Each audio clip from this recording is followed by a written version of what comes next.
Mazda's synonymous with two things, the rotary engine and sports cars. And we've brought 3 generations of them here to test today. Mazda's made over 2 million rotary engine cars, and over 850,000 of them have been this, the RX-7.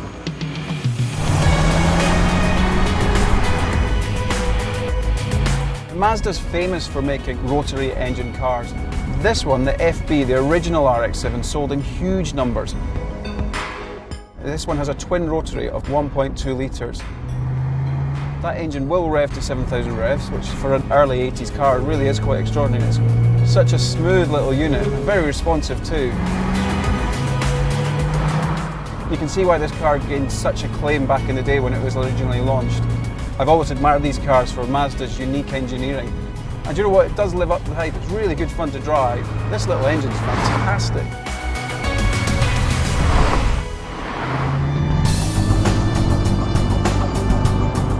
This is the FC car. The second series of car was available as a coupe and a convertible. So this car is around 200 to 300 kilos heavier than the original car. Now, to counteract that, the twin rotor engine is now 1.3 litres in capacity, and in this one it's got a turbocharger, which means it's got 205 horsepower. The 80s was a generation where you couldn't buy sunglasses without turbo written on the side of them, so it's very fitting that it's on this car. Adding a turbocharger really transforms it into something that feels genuinely brisk today.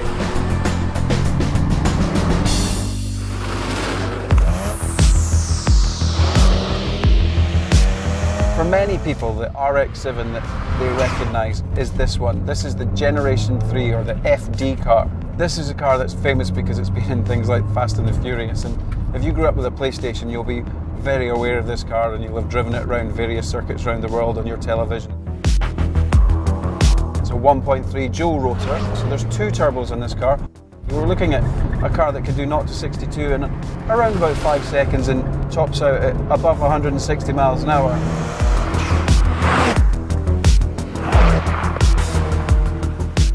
It's quite eye-opening how impressive the performance is. It just looks wonderful. It's a real privilege to drive.